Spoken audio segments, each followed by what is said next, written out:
Salve, salam jumpa bersama saya Agustina Haryani Singawardana di konten pendidikan agama Katolik dan Budi Pekerti kelas 12 semester ganjil bab 1 bagian B, panggilan hidup berkeluarga. Berikut kompetensi dasar dari materi ini. Materi ini kita pelajari dengan tujuan yang pertama, agar pada akhir pembelajaran kita dapat menjelaskan pemahaman tentang keluarga dalam kehidupan masyarakat melalui sebuah kisah kehidupan. Yang kedua, kita dapat menjelaskan ajaran kitab suci tentang keluarga dalam Injil Matius bab 19 ayat 1 sampai dengan ayat 13. Dan dengan menyimak ajaran gereja dalam dokumen Gaudium et Spes artikel 52, kita diharapkan dapat menjelaskan ajaran gereja tentang keluarga serta makna keluarga sebagai sebuah panggilan hidup. Kita awali kegiatan pembelajaran ini dengan doa pembuka secara bersama-sama dalam nama Bapa dan Putra dan Roh Kudus. Amin. Allah Bapa yang penuh kasih, puji dan syukur kami haturkan kehadirat-Mu atas anugerah kehidupan yang Engkau berikan kepada kami. Bimbinglah kami dalam kegiatan pembelajaran ini, agar kami sungguh memahami makna hidup kami di dunia, dan menghayati panggilan hidup berkeluarga, serta menghargai orang tua kami yang telah membangun keluarga di mana kami menjadi bagian dari keluarga ini. Doa ini kami serahkan kepadamu dengan pengantaraan Kristus Putramu yang hidup dan bersatu dengan Dikau dalam persekutuan Roh Kudus, kini dan sepanjang segala masa. Amin. Dalam nama Bapa dan Putra dan Roh Kudus. Amin. Makna keluarga. Keluarga dibentuk oleh perkawinan antara laki-laki dan perempuan. Baik laki-laki maupun perempuan mempunyai cita-cita luhur akan membentuk keluarga yang harmonis. Seringkali cita-cita itu tidak mudah dijalankan. Ada perbedaan pendapat, kebencian, kemarahan, iri hati, dan sebagainya. Seluruh anggota keluarga, ayah, ibu, atau suami istri dan anak-anak, serta semua orang yang ada dalam keluarga hendaknya saling menghormati, saling berbagi waktu untuk kebersamaan dalam keluarga. Sekarang mari kita menelusuri ajaran kitab suci tentang hidup berkeluarga. Matius bab 19 ayat 1 sampai dengan ayat 6. Setelah Yesus selesai dengan pengajarannya itu, berangkatlah ia dari Galilea dan tiba di daerah Yudea yang di seberang sungai Yordan. Orang banyak berbondong-bondong mengikuti dia, dan ia pun menyembuhkan mereka di sana. Maka datanglah orang-orang Farisi kepadanya untuk mencobai dia. Mereka bertanya, apakah diperbolehkan orang menceraikan istrinya dengan alasan apa saja? Jawab Yesus, tidakkah kamu baca bahwa Ia yang diciptakan manusia sejak semula menjadikan mereka laki-laki dan perempuan? Dan firman-Nya, sebab itu laki-laki akan meninggalkan ayah dan ibunya dan bersatu dengan istrinya, sehingga keduanya itu menjadi satu daging. Demikianlah mereka bukan lagi dua, melainkan satu. Karena itu, apa yang telah dipersatukan Allah tidak boleh diceraikan manusia. Saatnya mendalami ajaran kitab suci melalui kuis cepat dapat. Pertama, apa pesan dari teks Injil Matius bab 19 ayat 1 sampai 6?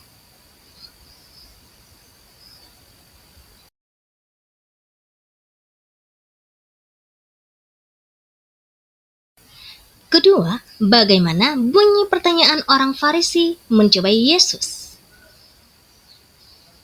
Bagaimana bunyi pertanyaan orang Farisi mencobai Yesus?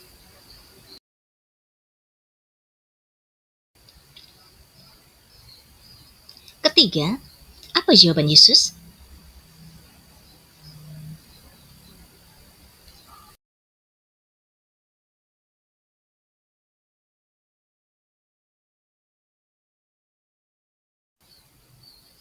Terakhir, bagaimana sifat keluarga menurut teks tersebut? Bagaimana sifat keluarga menurut teks tersebut?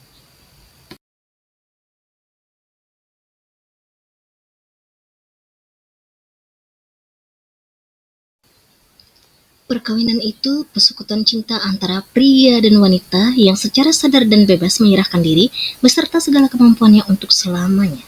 Dalam penyerahan itu, suami istri berusaha makin saling menyempurnakan dan saling membantu. Hanya dalam suasana saling menghormati dan menerima inilah, dalam keadaan manapun juga, persekutuan cinta itu dapat berkembang hingga tercapai kesatuan hati yang dicita-citakan. Tuhan menghendaki agar kesatuan antara suami dan istri tidak terceraikan, karena perkawinan merupakan tanda kesetiaan Allah kepada manusia dan kesetiaan Kristus kepada gerejanya. Atau dengan kata lain, menjadi tanda kesetiaan cinta Allah kepada setiap orang. Menjadi saksi akan kesetiaan perkawinan yang tidak terceraikan adalah salah satu tugas pasangan Kristiani yang paling genting saat ini. Di saat dunia dikeburkan oleh banyak pandangan yang menurunkan derajat perkawinan, seolah hanya pelampiasan keinginan jasmani semata. Jika pasangan suami istri dan anak-anak hidup dalam kasih yang total, maka keluarga menjadi gambaran nyata sebuah gereja. Sehingga tepatlah jika keluarga itu disebut sebagai gereja kecil atau eklesia domestika. Sebab dengan menerapkan kasih seperti teladan Kristus, keluarga turut mengambil bagian di dalam hidup dan misi gereja dalam membangun kerajaan Allah. Selanjutnya kita akan menelusuri ajaran gereja Gaudium et Spes artikel 52. Artikel 52 dari dokumen Gaudium et Spes merupakan konstitusi pastoral tentang gereja dalam dunia modern, membahas tentang peranan keluarga dalam masyarakat dan pentingnya keluarga sebagai sekolah kemanusiaan. Dokumen ini menyoroti bahwa keluarga adalah tempat dasar di mana anak-anak belajar nilai-nilai kemanusiaan, iman, dan kasih, serta tempat di mana generasi muda dipersiapkan untuk berperan aktif dalam masyarakat. Ayo berdiskusi mendalami ajaran gereja Gaudium et Spes artikel 52. Yang pertama, apa makna keluarga? Yang kedua, apa manfaat komunikasi dalam keluarga? Ketiga, apa peran bapak dan ibu dalam keluarga? Yang keempat, apa upaya gereja dalam membina keluarga? Silakan masuk dalam kelompokmu untuk mendiskusikan pertanyaan-pertanyaan di atas. Agar semakin memahami panggilan hidup berkeluarga dalam ajaran gereja, mari simak peneguhan berikut ini. Keluarga adalah sekolah kemanusiaan yang kaya. Akan tetapi, supaya kehidupan dan perutusan keluarga dapat mencapai kepenuhan, dituntut komunikasi batin yang baik, yang ikhlas dalam pendidikan anak. Kehadiran ayah yang aktif sangat menguntungkan pembinaan anak-anak. Perawatan ibu di rumah juga dibutuhkan anak-anak, dan seterusnya. Tugas dan tanggung jawab seorang suami atau bapak. Pertama, sebagai kepala keluarga, memberi nafkah lahir batin kepada istri dan keluarganya. Kedua, sebagai partner istri. Perkawinan menuntut pola hidup partnership. Suami hendaknya menjadi mitra dari istrinya, yang hadir menjadi pendamping, penyokong, dan pemberi semangat baginya. Sebagai pendidik, banyak yang beranggapan pendidikan anak-anak didapukkan kepada istri atau ibu. Padahal, anak-anak tetap memerlukan sosok ayah dalam pertumbuhan diri dan pribadi mereka. Sosok ayah tak tergantikan memberi semangat baginya.